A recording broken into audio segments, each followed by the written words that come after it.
Sune Svanekier, thank you so much for talking to me today. It's so lovely to see your face. We went to drama school together, so we did have one reunion about 10 years ago maybe, but I think so, we haven't seen each other properly for a very long time. no. And your life is very different now. Can you just give us a bit of background into where you've come from, where you are now, what you've been doing, and yes, what is your profession now? Yes, well, I'll try to sum up 25 years as fast as I can. Well, I am still a working actor, but I have also branched out because earning a living as an actor in Denmark is quite difficult unless you are a big star, basically. So you just brushed over that sooner, but you live in Denmark. Yes, I do. I live in a little town called Esbjerg, which is up the coast from Copenhagen, very close to Elsinore. I'll get back to that later. Okay.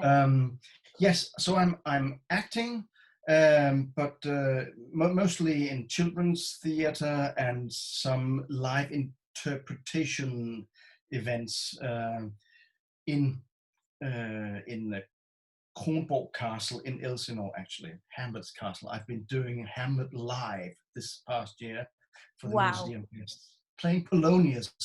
Yes, I have reached that playing age now. And doing a little bit on telly and, stuff, bits and bobs, commercials and stuff. But I have also been writing. As you may remember, I wrote a musical during my days at Guildhall called Atlantis, which became a huge success back then. Probably the biggest success I have had, weirdly enough. But I continue writing musicals with some new writing partners, and for the last 10 or 11 years have had quite a lot of success with those in various theaters in Copenhagen. Not as big as Atlantis, but still, we've been doing a couple of Ken Follett adaptations. So really, you really do have quite a kind of an eclectic career then, in the sense that you're basically going to do anything to earn some money, aren't you? Yes, basically. I also teach. I have, before I even started at Guildhall, I was a teacher in a little, what we call a youth school, which is basically night school for young people, here in this town where I live now, doing musical training. This is Poppy. Hello, Poppy. And I'm still teaching at that place. I've went back, not every year, but occasionally doing musical theatre with young people, which is great fun. How lovely. Yeah, and it has also functioned as a sort of, what do you call it, a learning place for me to write and direct proper big scale musicals. Right, okay. And so why did you come to Guildhall in London? You lived in Denmark, you were quite happy teaching. What brought you on that path? Well, I had wanted to become an actor since high school and had applied for the Danish. There are 3 sort of established drama schools in Denmark. There were 3 at that time. There are more now.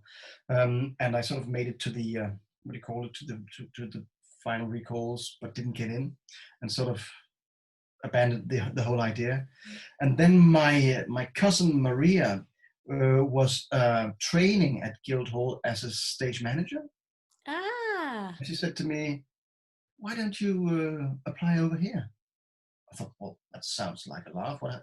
I'll have to perform Shakespeare in English for the audition. Whoa, that's great. So I did that with somehow with my expectations, very low.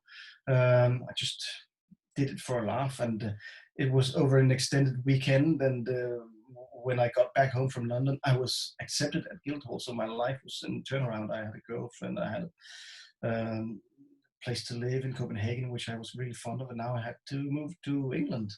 And I was sort of quite old. I was in my mid-20s compared to the rest of the gang. So in Yeah, many, you were kind of the daddy. You were the daddy, really. I mean, yeah, I we think, say this, but actually you were only 25. yes, yes. Would you say that you have been a successful actor, or have you been successful within the industry that you have chosen? Well, it depends on how you define success, because, um, well, if I say no, why have I continued doing so? Well, I've been successful in the respect that I've made a living. I've also done a lot of voice work, dubbing foreign language cartoons and stuff. So I've sort of had a steady flow of income over the years, and coupled with the last 10 years of the writing that I do and the teaching. I would say that yes, I have had several successful careers on their own in terms of money. They wouldn't have been termed as such, but coupled together, yes. I haven't sort of received major accolades. To me, and I think to a lot of people in the arts industry, if you are working, you are successful, and Yeah, that doesn't mean that yeah, you are recognized in the street. yeah. Yeah, exactly. There was one time actually that I was recognized, which is a very bizarre story. I'll tell it to you anyway. But there's this very famous stand-up comedian in Denmark who's called Anders Matthesen. He's super, super famous, and it's been for 15 years now, I think. And back in 2004, he was going to do a television show where he was playing all the parts. And I was asked to participate because he needed someone to play against. Um, so I had to wear his costumes, and I would sort of be standing with my neck to the camera, and he would be in the camera obviously all the time. For a whole month we did this. And it was such a bizarre assignment, but really funny. And he was a good bloke, and we hit it off. But it's just so strange that the camera would always be there and never there. Apart from two tiny scenes, but I was also in the bonus material on the DVD where I talked about this, and because of that, and because he had such a huge following, I was recognized for many years after this. I was the most famous neck in Denmark for 10 years. I love it. And I spent the next 20 plus years in Copenhagen. And that's where I met my wife, Suzanne, who is also in the arts industry. She's a conductor and a trumpet player. And we bought an apartment in Copenhagen and had our first child there.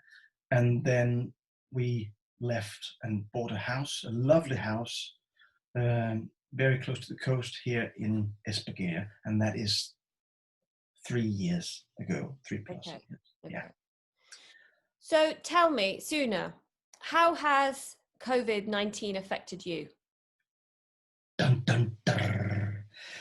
Well, it was it did affect me quite a lot, actually. I was in the midst of doing a production. We had been rehearsing for 6 months, and we were going to produce it in Easter. And when COVID came, of course, it was closed down immediately, which still aches. I've been doing 13 shows over the last 25, 26 years there, and never have we had to cancel. It was just felt so wrong.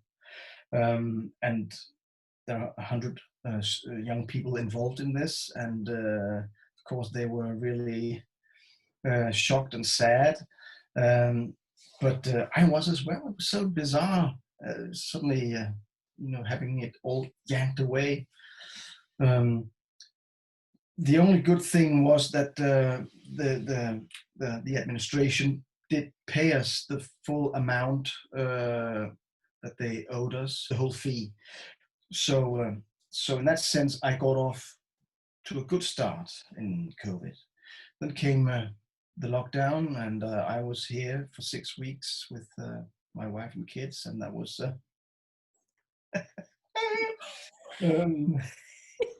it was great.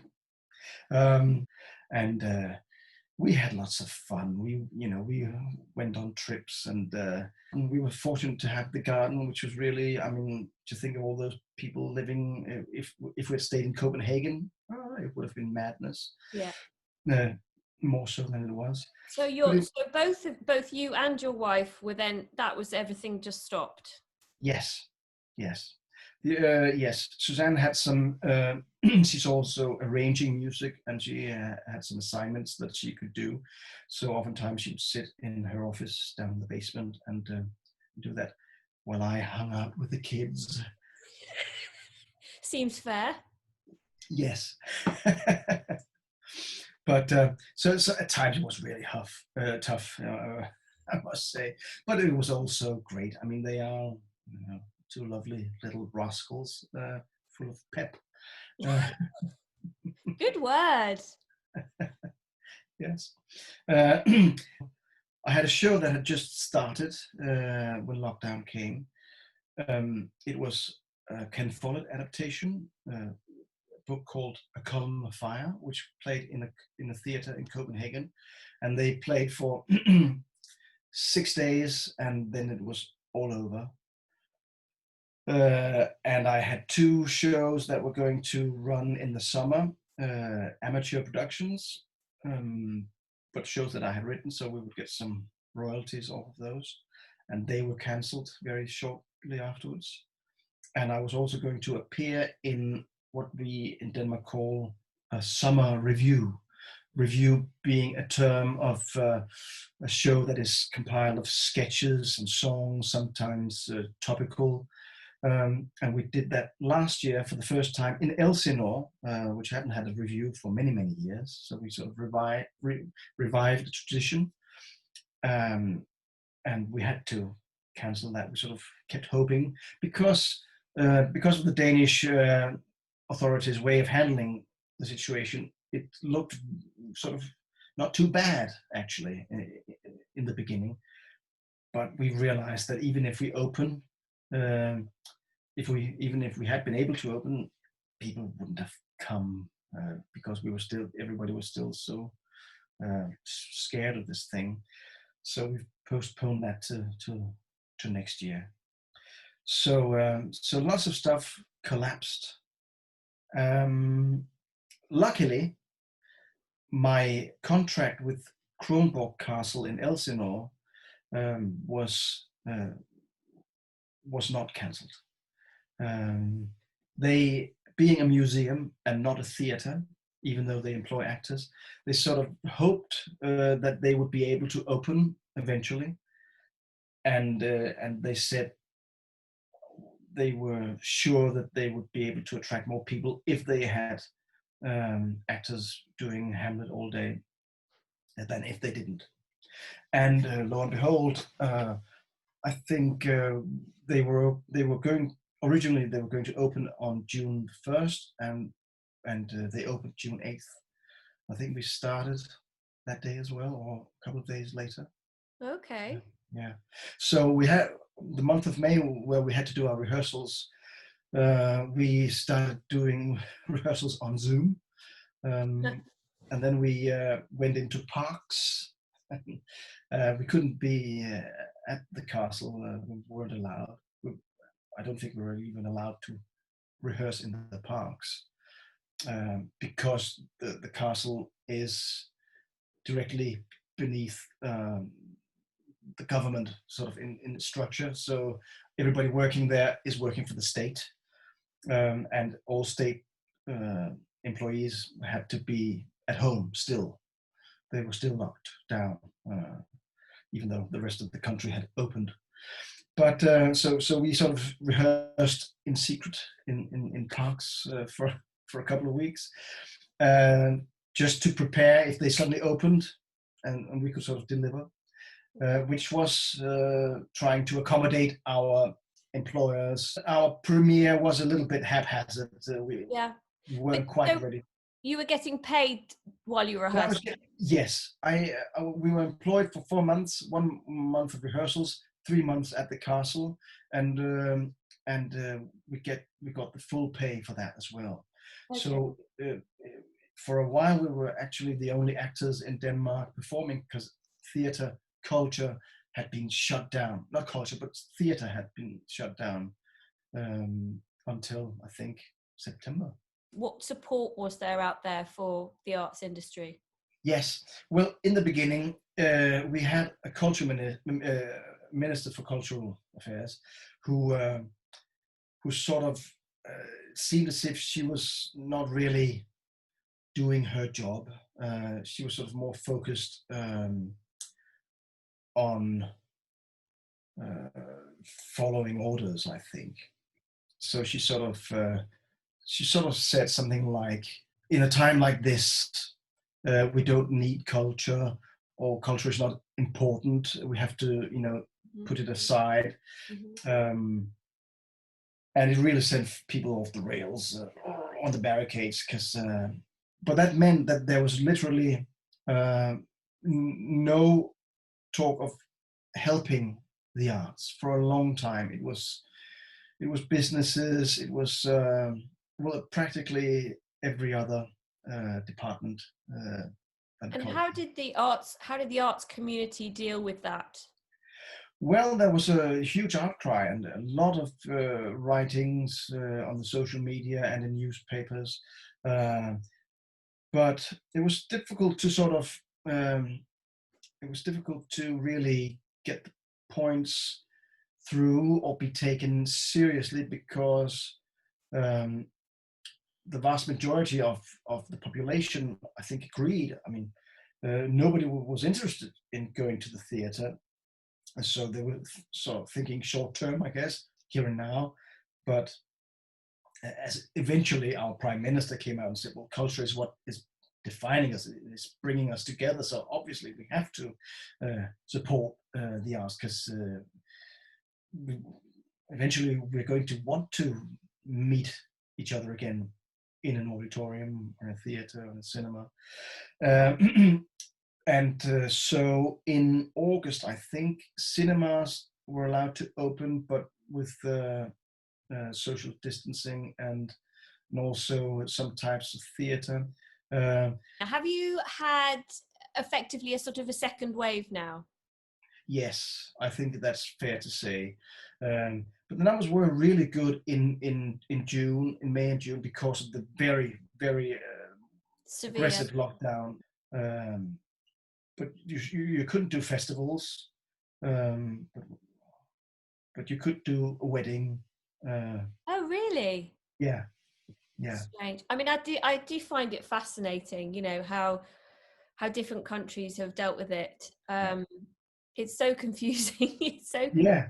It's been confusing for everybody here as well. How many can we actually be here now? Or when we were rehearsing in the park, we had to make sure that we were not more than 10 people huddled together. But we were outside, so what's the big deal? But that was when it was at the most severe time. So what is the current situation for the arts industry and for theatres and music, hospitality as well? Hospitality, you mean hotels and stuff? Hotels, bars, restaurants, yeah. Yeah. Right now, we're back to, from as of today, Monday, the 26th of October, we cannot be more than 10 people together. We have to wear masks in, we've had to wear masks for the last 2 months in public transportation, Yeah. but now we have to wear them in supermarkets and well, every public place. We've had to sanitize our hands and keep 1 meter apart. And in cinemas and theaters, they don't sell all the seats so that there are spaces between people. So are the cinemas and theatres open now? Yes, they opened in September, if not August, and people have come. People want to go to the theatre. Okay. And I've been doing this children's show, a Norwegian play based on a book which is really popular in Denmark. I've done that every November and December for the last 12 years. And this year we haven't received our contract yet. But 2 weeks ago we were told that yes, we are going to open. We will have start rehearsals on the November 9th. But this past Friday, new restrictions came, and they've been waiting for those. But as far as I can see, it doesn't stop them from producing the show. A lot of the reasons that theatres are closing here, small theatres are closing, and bigger theatres, is because it's not financially viable to have half an audience. So yeah. How are those theatres coping with that? Well, some aren't. There are theatres that are not open, but surprisingly, there are quite a lot. I don't know if they get any sort of bailout packages, programs. Have you had support from the government? Yes, I have. I received for the 4 shows that I mentioned, I got 5,000, the equivalent of £5,000. Is that enough? No. Well, it was nice to have, but if they had been running, who knows how successful they would have been. But I probably would have earned something on the likes of £25,000. Wow. Okay. Yeah. Okay. So we've taken a hit, yeah. And I'm not the one who's worst off. I mean, some people have lost everything and are not, for some various reasons, entitled to any bailout money. And Denmark doesn't have anything like our Arts Council. So it's fascinating to hear. I mean, when I spoke to Giles in Rome, he said, there's nothing like that in Italy, so there's no saving of these theatres by some wonderful, fairy godmother organisation. So has there been any specific sort of money from the government that has been just for the arts industry? Yes, there was some sort of program in August that you could apply for. You could, if you had a new project, because everything else had been cancelled. Have you got anything new that you want to do in these times? And it wasn't really successful because they promised that everybody who applied would get money. So people wrote in, said, "Oh, right, we need can we have £1,000 for this?" And a lot of people had really put some effort into we could do this and make budgets and stuff. And of course, they had so many applications that they couldn't give people what they wanted. So instead of £1,000, you can have £500. Thank you, but now I can't realize the project. That's fairly ignorant, isn't it, from the government to have promised something without actually having the knowledge of the enormity of what they were promising? Even though it's a social democratic government, I must say they're not really sort of friends of the arts. Yeah. Do you think, Sune, do you feel like you're getting back to normal? Well, yes and no.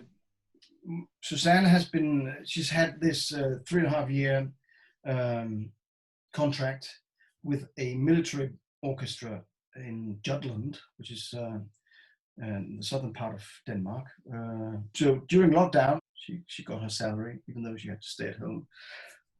But now she's back to being freelance. For me, the work situation is a bit complicated because people are not enthusiastic about launching new projects. Sune, have you ever, throughout this, have you ever had that kind of that awful thought? Maybe you might need to change careers? I have had the thought. I know Suzanne contemplates changing. Yeah. I'm an old cat. Changing gear this time of my life, it's really difficult to contemplate. I don't know what I was going on, what I would do. I really don't. Drive a cab. And also because in this profession, in this industry, I've had so many different, I'm wearing so many different caps. So should I find another cap within this industry, or should I go completely somewhere else? Yeah. I don't know where. I don't think I'm qualified for anything. There have been a couple of times in my life when I have done something else. I was teaching. I had somebody who went on maternity leave, and I took her place for a year in an ordinary school. Mm-hmm. I've never done that before. How did they allow that to happen? It was back in the early 2000s, and teachers were needed desperately. So you speak English, you can teach English, yes. And do you play an instrument? No. But you know of music? Yes. Well, you can teach music. That's Yeah. that Wow. was how it was. Wow. And it was the toughest year of my life until I had kids. And then you realized it was a doddle. Yes, exactly. So I've done some bits and bobs, and usually I've been sort of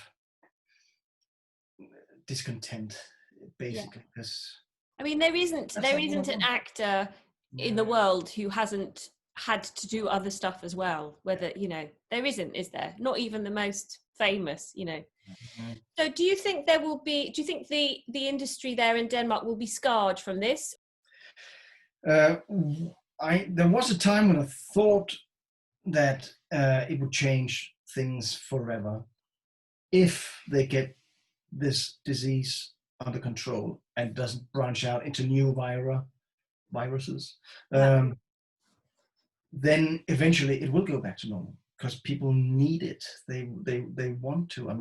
That's what we have experienced over here. What has made you the saddest about the situation? That's a good question. What has made me the saddest? Well, I think that was earlier in the period, maybe all the way back to the lockdown, when I had the thought that this could go on forever. What if this really does mean that we are never going to sit in a cinema together again, or in a theater? People were, myself included, watching Netflix. Is this how we're going to be cultural in the future? And young people not being able to meet up and hang out, but doing it over Zoom. That sort of, I think that has made me the saddest. So, finally, my final question is, what would you like your legacy to be? I think I would like to have done something where I was solely responsible. I don't know, maybe write a book, maybe direct a film. Mm. I do like to sit at my computer and write, so maybe there's a book. What would your book be about, Sune? I don't know. That's the thing.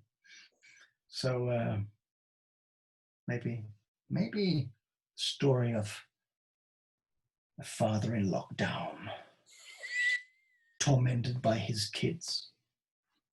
I think there may be a few books like that coming out. Yes. Thank you so much for talking to me today, Sune. It's been an absolute honor and lovely to see you again. And I do hope for all of us that things get resolved as soon as possible, Yes. and that we can all start doing what we were meant to do again. Mm. So thank you. Thank you. It's been great.